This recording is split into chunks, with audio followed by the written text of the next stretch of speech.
Surrounded by law enforcement, Luigi Mangione returned to New York from Pennsylvania this week for the first time since investigators say he assassinated United Healthcare CEO Brian Thompson in Midtown Manhattan. The 26-year-old suspect faces state charges, including murder as an act of terrorism. As we see nonstop coverage of the Luigi Mangione United Healthcare CEO story, I'm not gonna lie, this is how you can tell the news is owned by billionaires, because the news was like this devastating, terrifying, harrowing attack in New York. And I'm not saying, look, a murder did take place. I'm not saying that it couldn't have been those listed as those things. I'm just saying you're the news. Like, you are the mainstream media. You play horrific stuff all the time. You're the same news that when those pages were going off on those people in the Middle East exploding, you were like, check this out. Isn't that wild? one of the best comedians out, Josh Johnson, puts it all in perspective. First, from the lens of the media. Brian Thompson's wife told NBC News that her husband had been receiving threats and alluded to them being tied to insurance coverage. Yet Thompson was walking alone with no security when the gunman who laid in wait to shoot him attacked him heading into the United Health Group Investor Day meeting. That tragic shooting comes as executive security has already become a bigger focus for major companies. Now it appears millionaires and billionaires are taking action. CEOs were like, what? What happened? Oh my God. Oh my God, are you serious? And they didn't know each other? Kids, he just did that in broad daylight? To one of us? CEOs started making moves, man. CEOs of all the healthcare companies started taking down all of their profiles. All of their LinkedIns were just back to factory settings.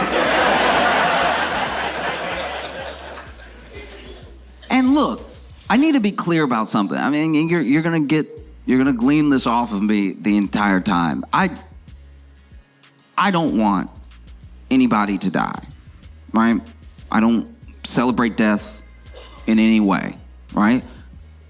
But I will say, if you feel in the wake of this thing happening, like you have to scrub all mention of you, all knowledge of your existence off of the internet, then maybe, just maybe, take a look at how you do business. Take a look at the person.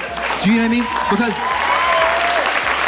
which Johnson shares his thoughts on. As always, he hits the nail on the head. We have been concerned about the rhetoric on social media for some time. And that's against CEOs, that's against the government, that's against leadership. We've seen narratives of hate. We've seen narratives of anti-government sentiment. We've seen personal grievances, and the language of violence accompanying or being a part of those narratives is something that we're very concerned about. That is a heightened threat environment. I still am alarmed, though, by the heroism that is being attributed to an alleged murderer of a father of two children on the streets in New York City. United States Secretary of Homeland Security Alejandro Mayorkas spoke to CBS Mornings on the current environment. Meanwhile, and the CEOs as well, when you look at this guy, you look at this dude,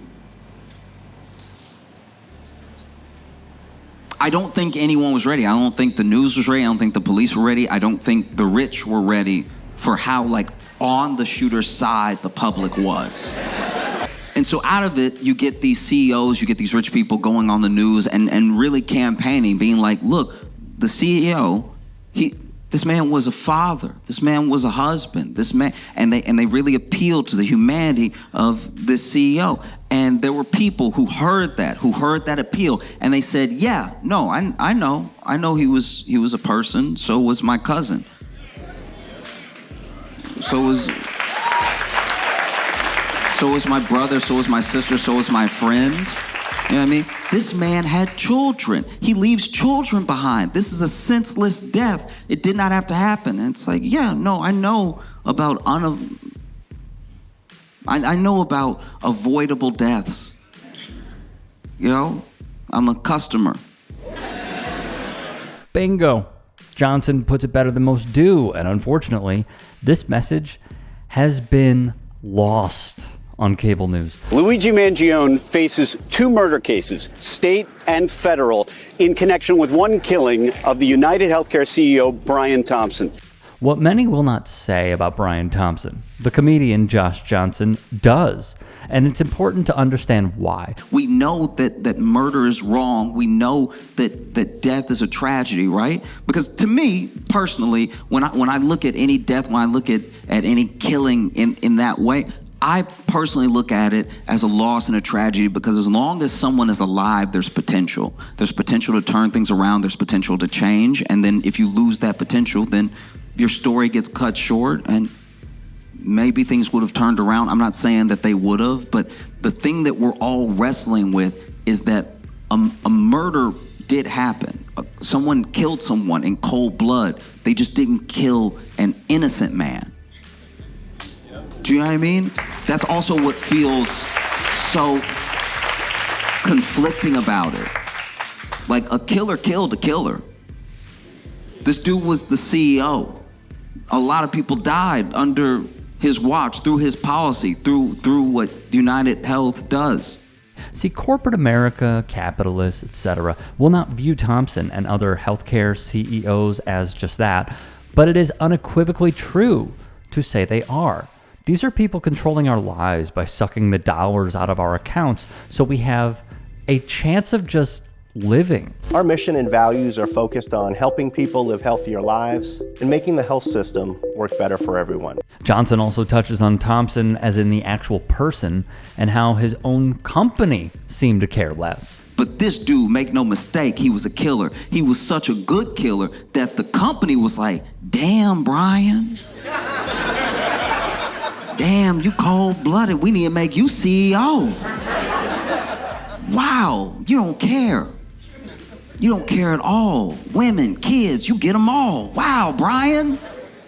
He got promoted the way a gang member becomes a leader, you know? Brian was just a representative, by the way. That dude just is one of the dudes. Nothing changed. He's one of the dudes.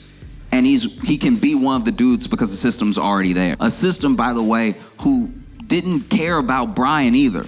That man was headed to a meeting when he was murdered.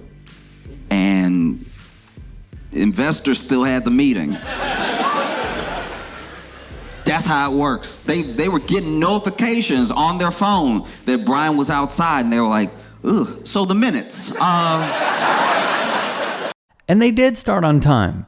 It was a wild revelation to learn that shows how they devalue even their own co-workers' health. All of this is deeply troubling for corporations worried about the security of their top executives. Right, Wolf, and the security posture for top corporations has changed dramatically since the shooting. And that's happening at the same time that support for the suspect has grown so much that it's translated into marketing opportunities. Johnson unpacks this sentiment as well, and it's vital to understand the why here again. When you put like that much profit over the person, you are also lost in that thing, right?